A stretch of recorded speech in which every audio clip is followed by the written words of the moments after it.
और दलितों की आर्थिक उन्नति के लिए और शैक्षणिक उन्नति के लिए हमारी सरकार बहुत ही अच्छा हाँ, तो आज मैं पूर्वांचल के प्रचार में मैं आया हूँ।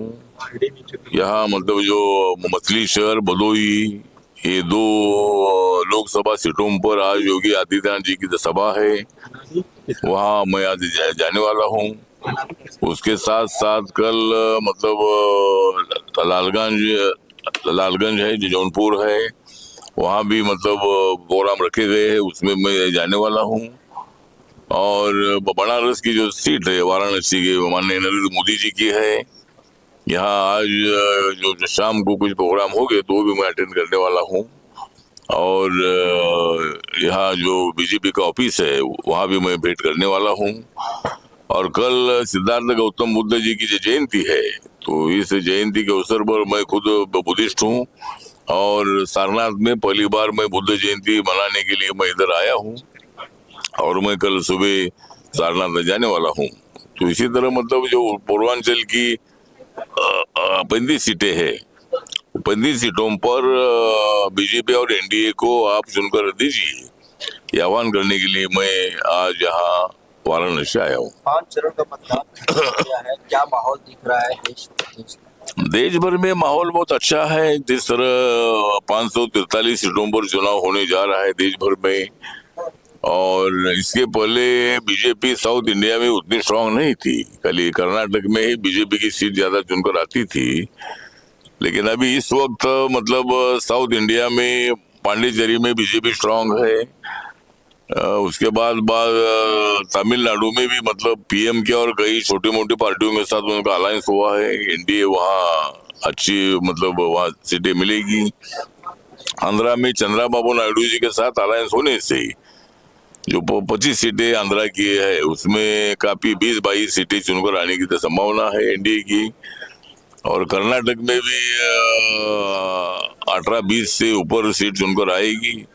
तेलंगाना में अभी बीजेपी की 4 सीटें हैं, अभी वहाँ 8-9-10 सीटें चुनकर आ सकती है। इसी तरह माहौल जो है बहुत अच्छा है और पूरे देश भर में 400 पार का जो नारा मोदी जी ने दिया है, तो 400 पार हम जरूर करेंगे, ऐसा हमें पूरा विश्वास है। नाना पटोले हैं, कांग्रेस के नेता है नाना पटोले, उन्होंने योगी आदित्यनाथ पर निशाना साधते हुए उनको रावण बताया है। जो योगी आदित्यनाथ कह रहे हैं कि 6 महीने में पीओके हमारा रावण का योगी जी को रावण नाना पटोले। मुझे लगता है कि नाना पटोले हमारे महाराष्ट्र के कांग्रेस पार्टी के अध्यक्ष है, कई साल वो बीजेपी में भी रहे, बीजेपी के मेंबर ऑफ पार्लियामेंट भी रहे, लेकिन बीजेपी छोड़कर अभी कांग्रेस में जाए चले गए हैं।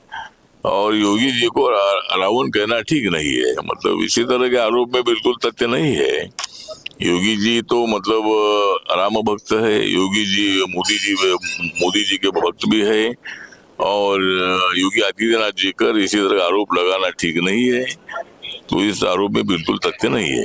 सर राहुल गांधी जो है महिलाओं के अकाउंट में खटाखट लाख रुपए पहुंचाने की बात कह रहे हैं। खटाखट बड़ा वायरल हो रहा है। मुझे लगता है कि राहुल गांधी ने जो बोला है कि वह महिलाओं के खाते में खटाखट 1 लाख रुपए जमा हो गए, लेकिन उनको ये मालूम नहीं है कि 4 जून को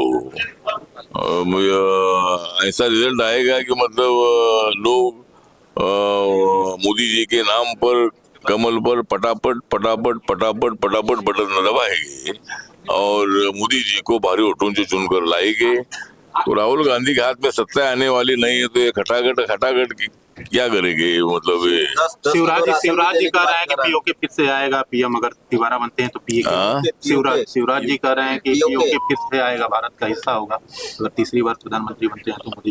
तो मतलब जो पाक व्याप्त कश्मीर है, ये पाक व्याप्त कश्मीर पर पाकिस्तान का कोई अधिकार नहीं है, वो कश्मीर का इलाका रहा है। लेकिन इसके पहले वो जो हरि सिंह राजा थे, जब देश को आजादी मिली थी तब हरि सिंह राजा के ताबे में जम्मू कश्मीर था, लेकिन अचानक पाकिस्तान ने आजादी यहाँ अनाउंस हुई और पाकिस्तान ने अचानक हमला करके कश्मीर का 1/3 पार्ट अपने ताबे में ले लिया है। तो इसके पहले जब 70 सालों तक कांग्रेस पार्टी की सरकार थी, उन्होंने मतलब पीओके को अपने ताबे में लेना चाहिए था, लेकिन ऐसा हुआ नहीं।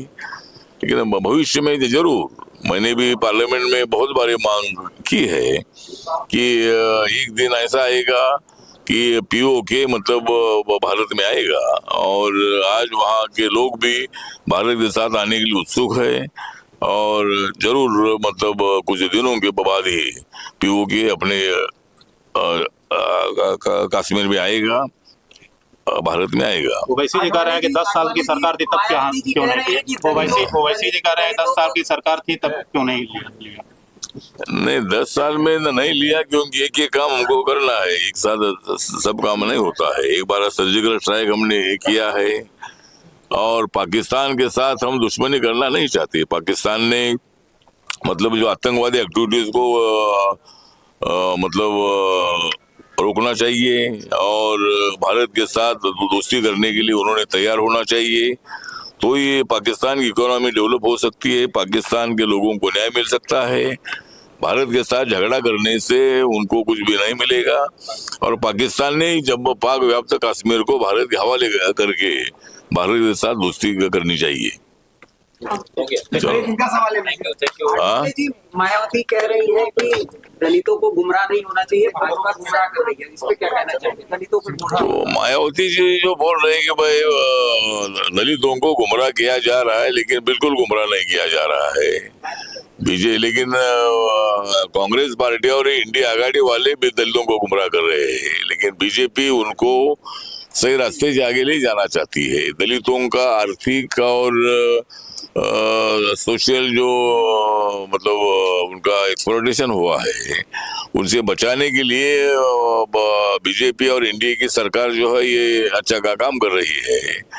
और दलितों के लिए मतलब मेरे मंत्रालय का बजट 1,59,000 करोड़ का है, आदिवासी का ट्राइबल का बजट 1,33,000 करोड़ का है। तो टोटल बजट में मतलब हमको बहुत बड़ी राहत जो है माननीय मोदी जी ने दी है, और दलितों की आर्थिक उन्नति के लिए और शैक्षणिक उन्नति